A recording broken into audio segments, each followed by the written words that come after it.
I'm Margot Politis. Welcome to Study English IELTS preparation. Today we're going to practice our pronunciation.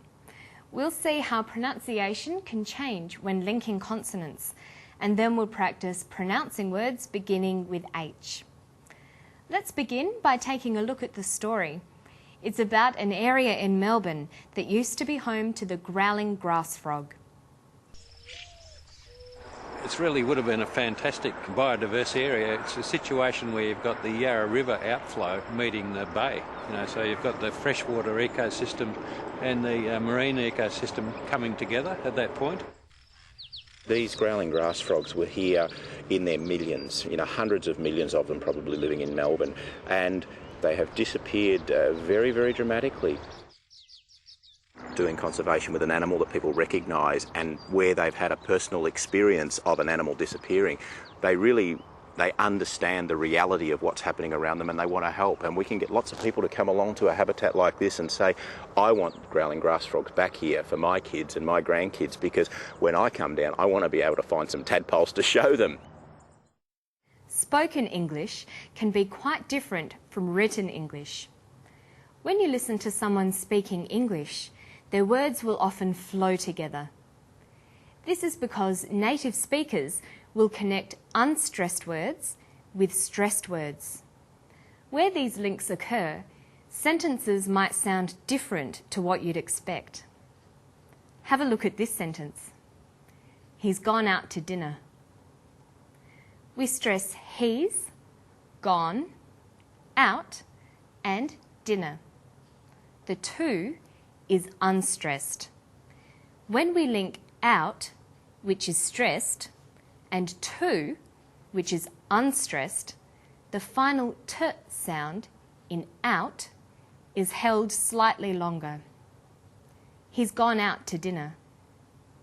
The t sound is pronounced only once. He's gone out to dinner. Now let's listen to Jerry from the Amphibian Research Centre talking about the grass frog's habitat.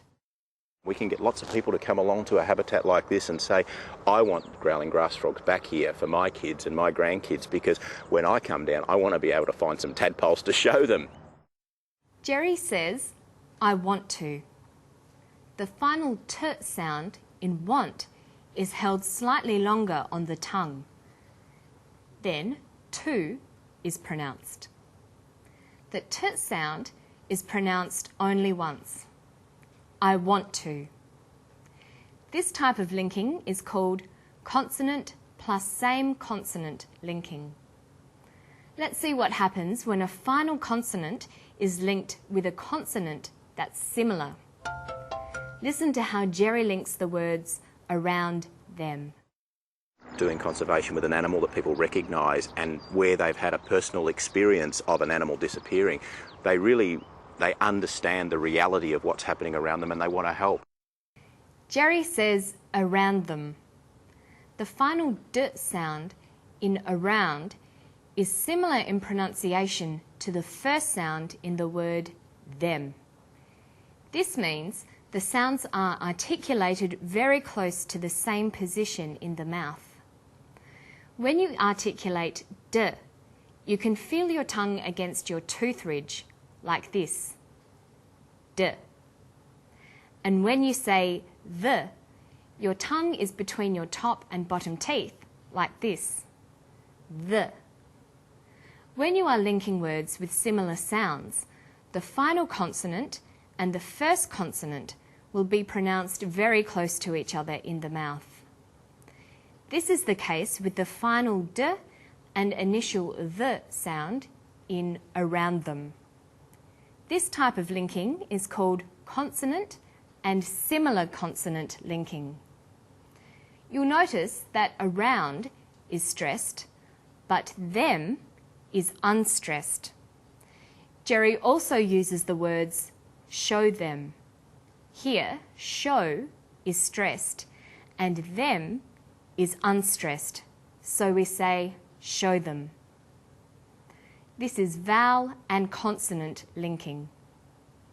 In this example, Jerry clearly pronounces the th in them. Listen again. We can get lots of people to come along to a habitat like this and say, I want growling grass frogs back here for my kids and my grandkids, because when I come down, I want to be able to find some tadpoles to show them. In spoken English, changes also occur when a word begins with the sound H, H. Let's listen to Neil Blake. He's talking about an area they'd like to return native animals and plants to. You'll hear Neil say, would have been fantastic. Listen to his pronunciation of would have. You won't be able to see Neil as he's talking, but it's good practice for the IELTS listening test. See how you go. It really would have been a fantastic biodiverse area. It's a situation where you've got the Yarra River outflow meeting the bay. Neil says would have.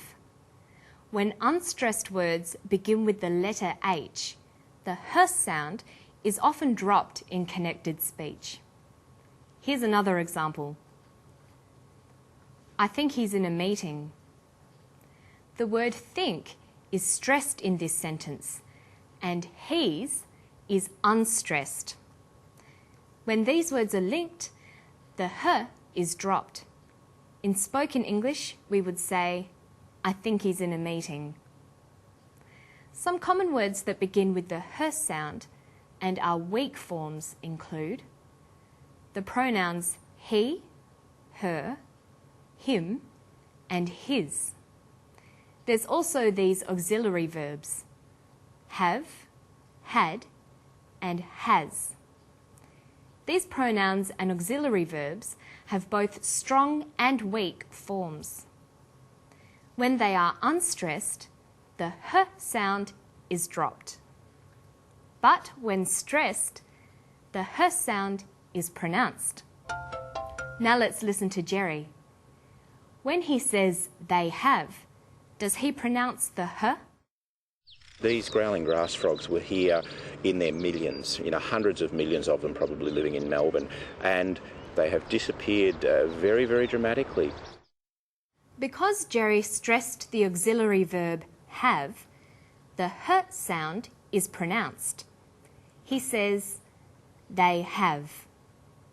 So we've seen that when native speakers connect speech or link sounds in spoken English, changes occur. Being aware of these changes will help you in both the IELTS listening test and also in the speaking test. Let's practice the pronunciation we've talked about today. I'll show you a sentence and see if you can pronounce the highlighted words. Here's the first one. What did you send her? Send is the strong form and her is weak. Because her is not stressed, we drop the initial H sound. So it's pronounced sender. What did you send her? And finally, I told them not to be late. Told them. I told them not to be late. And that's all we have today. Let's review what we've learned about linking words. First, we talked about consonant and same consonant linking. The example we saw was want to. Then we looked at consonant and similar consonant linking, around them. And finally, we saw how the pronunciation of the initial H sound can change when we link words in spoken English. Don't forget to listen out for these changes when you talk with native speakers. And if you'd like some more pronunciation practice, you can find help on our Study English website. And I'll see you next time for more. Bye-bye.